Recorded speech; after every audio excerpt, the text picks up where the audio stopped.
Hi everyone, the audio in this one didn't work until the very end. On my end, you can hear Gabby, so let's go ahead and get started and I'll try and interpret what I'm saying.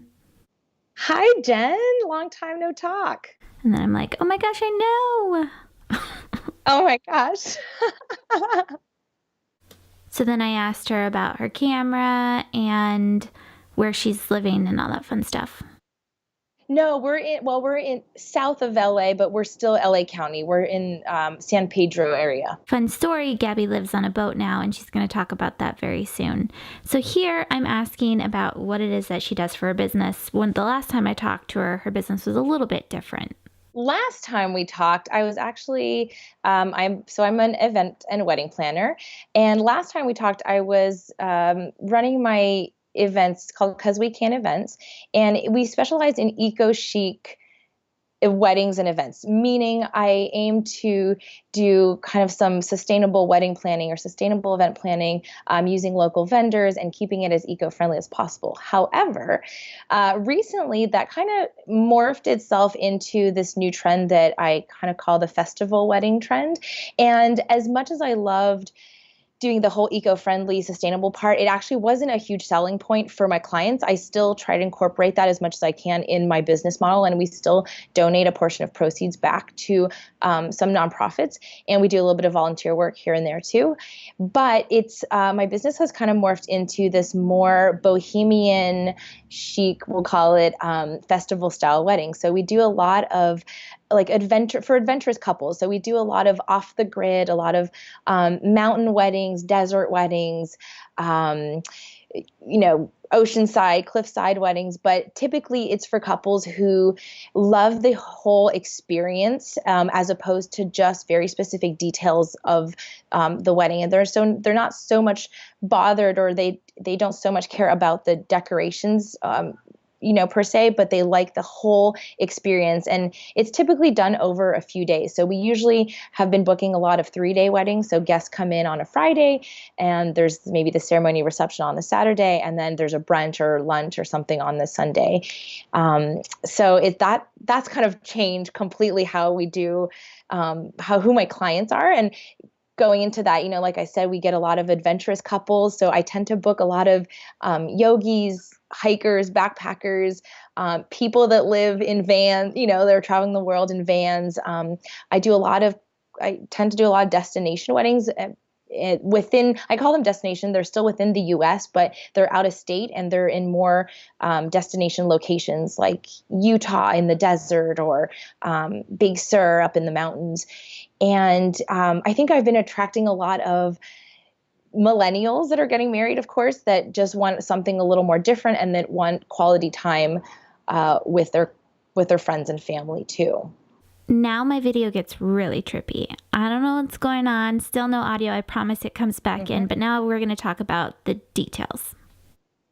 Yeah, so I guess I offer kind of two main packages. One of them I call is wedding management. So for those that are maybe a little more closer to where we live in Los Angeles, we do wedding management, meaning we work 6 weeks before the wedding with them. So we do kind of confirming their vendors. We draft up a timeline. We make sure that we know what their layout is for the space, so we know where to set up on wedding day. And then we are there for the full day coordination. So we do a few hours of decor setup in the morning, and then we coordinate their ceremony and reception, and we clean up their decorations at night. Meanwhile, of course, communicating with all the vendors and so on. And being basically the main thing is being the point person for vendors and for family members that might have questions, instead of having them go to mom or an aunt or something like that. So taking that stress out of that. So that's kind of the wedding management package. And then for our more destination clients, we do pretty much a full planning. So we are there from the beginning. We do venue research. Some people do know exactly where they want to get married, but if they don't, we do venue research for them, trying to make sure we find a spot that can accommodate us for 3 days and has all, a certain curfew, or can allow food trucks on site, and so on and so on. And then we do take care of finding the right vendors for them. So I always aim to look for some vendors that are local to the area, so that we limit travel fee, but also keep our carbon footprint down a little bit. And then we do the design process with them. So we say, hey, okay, give me some ideas. They always have a few images that they like, that they've seen on Pinterest. And from there, I can source at least the decor items, or I can at least find the vendors that can reproduce a photo that or replicate a photo that they've seen on Pinterest. So we're there throughout the design process. We also do their budget management. So that's a big piece for them is, hey, I have this amount of money total, but I don't know how to allocate it. How much should I allocate to catering? How much should I allocate to flowers? And everyone is different. There's really no magic percentage for each of those categories, because I have some clients that are like, I love flowers so much, I want everything to be in bloom and flowers everywhere. Where I have some people that are like, you know what? We love live music. We want to have live music for 3 days, and we don't really need any flowers. So we kind of adjust our budget, their budget needs, and I work with them on that.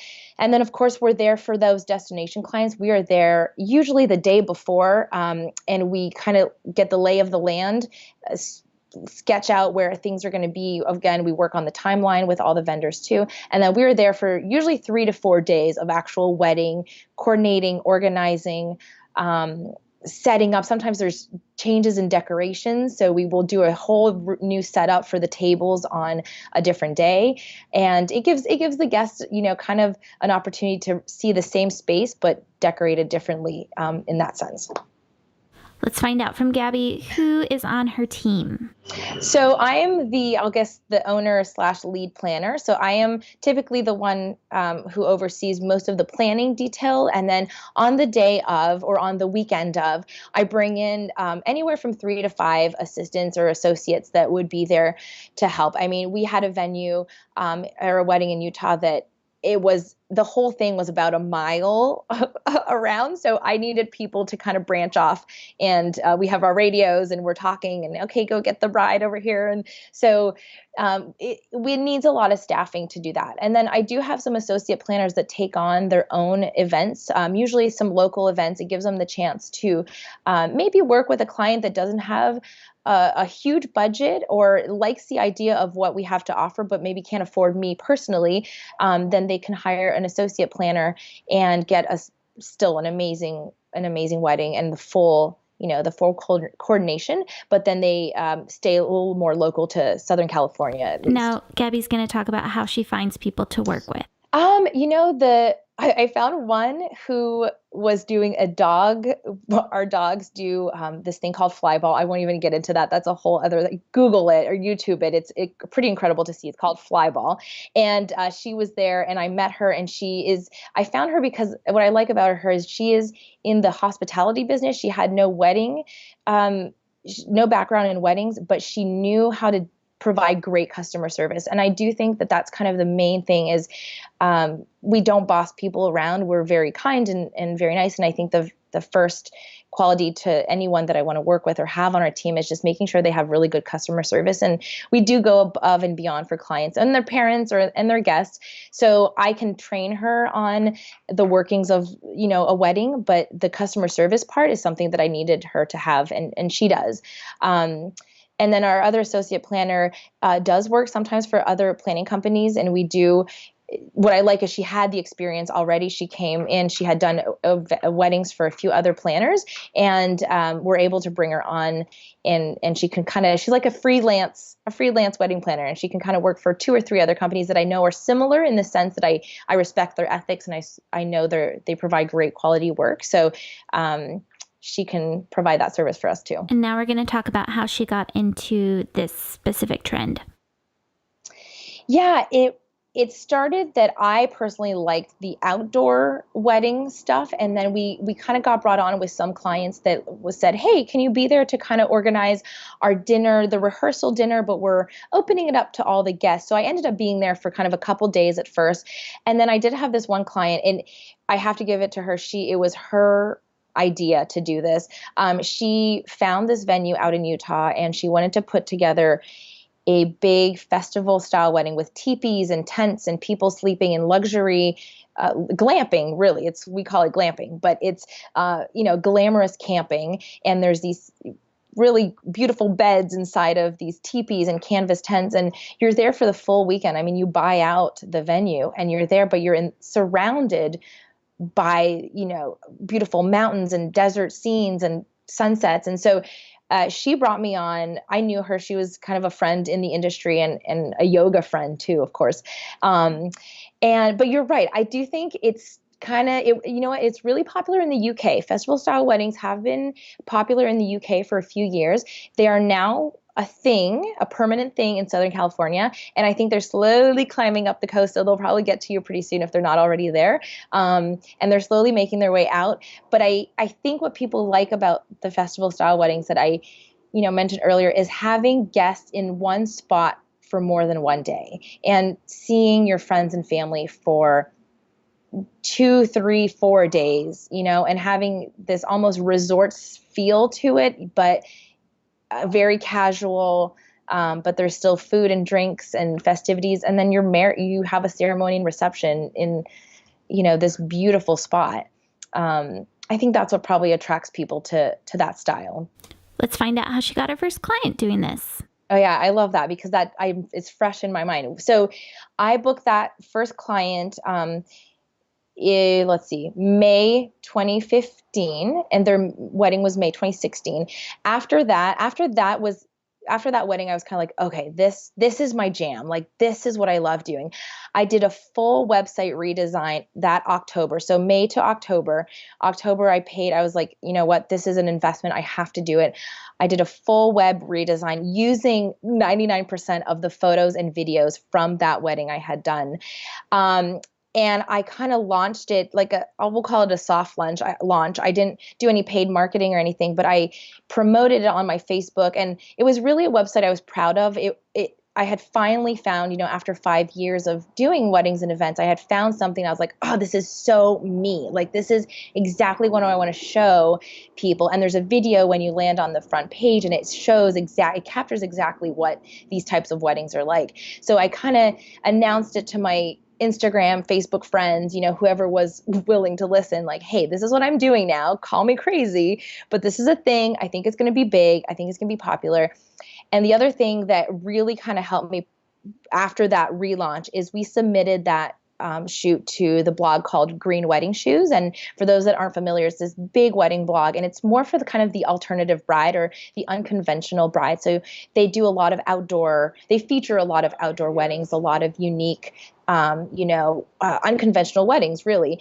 And they featured but they featured it as a 2-part post. So they launched one post one day, and I think the following day, or maybe it was same day, later the day, another full spread of what this wedding was, and have been on Pinterest. And then, because I'm so curious, but one of the images has been pinned over 1,600 times, I think is the first one I saw. And that is what has been bringing me, put me on the map, I guess, for those types of weddings, and has been bringing me more similar clients that are like, oh, she does this. This is what, her bread and butter. She was really good at doing that. Now I think I can do something similar. So that's really, really what kind of helped me out there. So cool. And so it's really the photos and the videos of that initial event that pushed everything out there. And how does that work when you're an event? I mean, say someone was getting into the event planning space, or maybe they're having frustrations in booking clients, and that's the missing piece of the puzzle is the photo and video element. How does that work with working with a vendor and sharing those assets to make sure that both people are, I guess, get something out of it? Yeah, I think the styled shoot concept is great. I don't do as many anymore because they are a lot of work, but it's a great opportunity for you to, if you are a new planner or a new vendor, period, that you have an idea, you have a concept, and you really want to show potential clients what you are capable of doing, but you don't have that first client to hire you yet.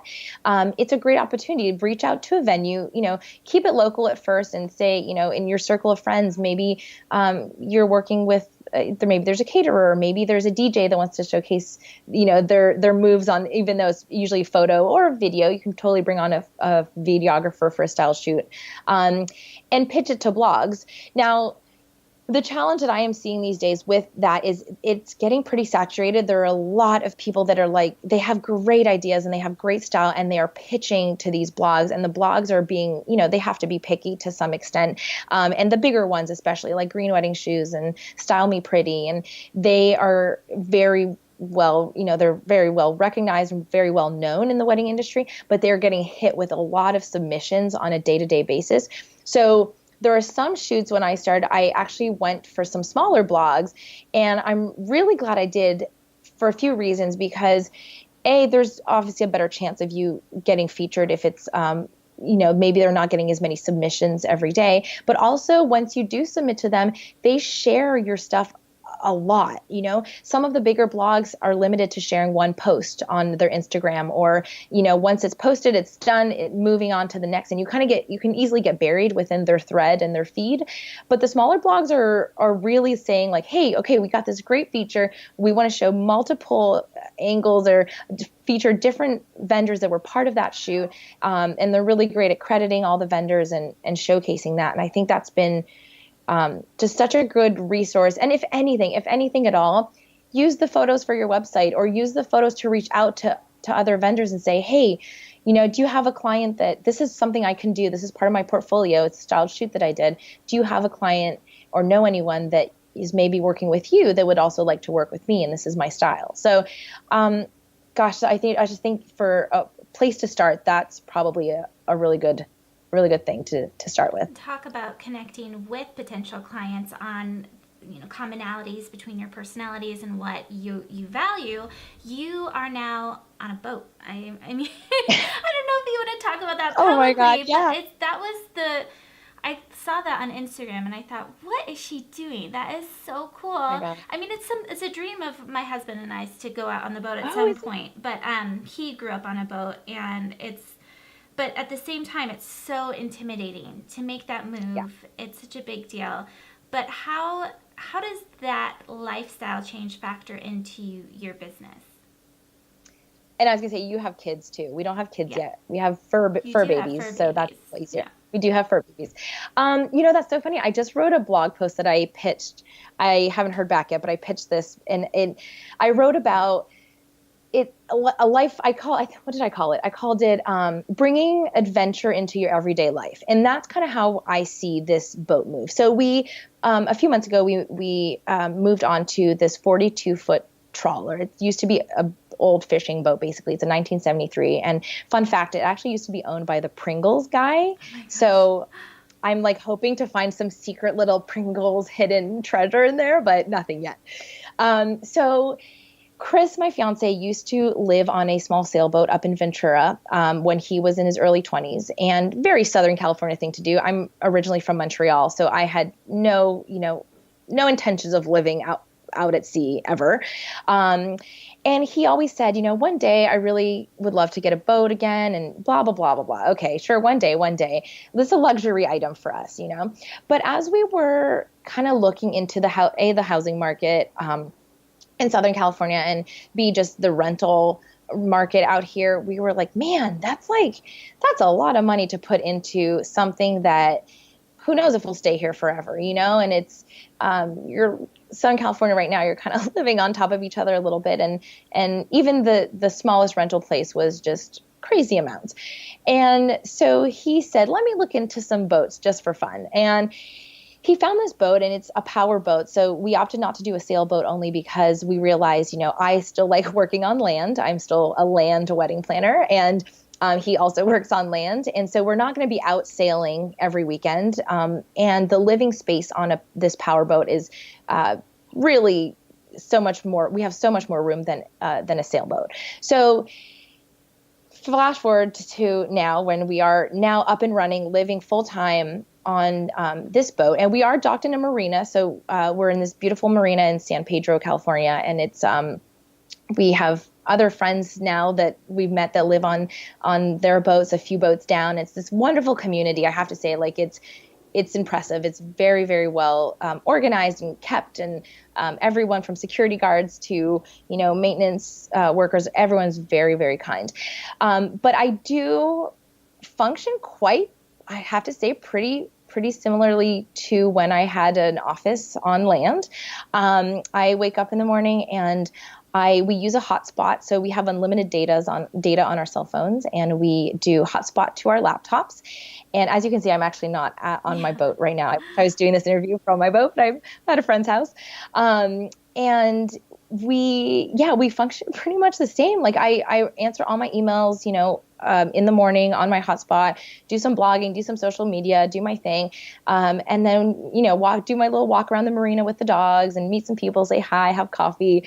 I still, I'm actually we're right a few minutes, 10, 15 minutes off near the closest freeway. So I just hop on and I can go for client visits. And I think, the whole point of this, me telling you this, is the blog post I wrote is that we chose to kind of live an adventure on a daily life instead of just living it on weekends or on vacation. And the van movement is really popular right now too, and so is the sailing movement and these tiny homes. We realized that we just weren't ready to invest, and we didn't have the funds to buy a home in Southern California anytime soon. And for the very least, we don't know if we'll be on here for 2 years, 5 years, 10 years, who knows?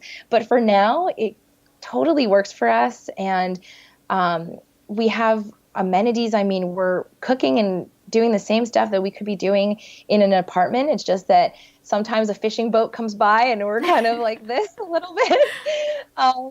But I've even thought about having clients meet me on the boat, and I do think for some it's almost a selling point. Obviously they like my work, but for some they're like, wow, this is like the kind of planner we want. She's adventurous and she's unconventional, and that's the kind of wedding we want, And so I think I'm also living my business is part of my life, and this boat life is now part of my business. So it's been a fun project. I mean, granted, we're just a few months in, so get back to me next year. Maybe we're like, oh my gosh, it was crazy. But no, so far we absolutely love it. Well, the first few months, what I've heard, are the hardest. So there you go. I'm sure you'll do great. Well, Gabby, thank you so much for jumping on Skype with me and talking about your business and everything that you're doing. Where can everyone find you afterwards, after watching this? I am on Instagram more than any other platform, and it's at 'Cause We Can Events. And I have a new Instagram for my boat, which is at MV Solstice. And you can find me on there, and I do a lot of Instagram stories on both, so you can kind of get a little preview of what I do on the event side of my life and what you can see a little bit on my boat side of my life. So I love it. Yeah, find me there. All right, thanks, Gabby. Thank you so much. I'm gonna jump back on video before I let you go. Okay. Fantastic. Thank you so much for doing this. I feel so nervous doing all this stuff again. So tell me.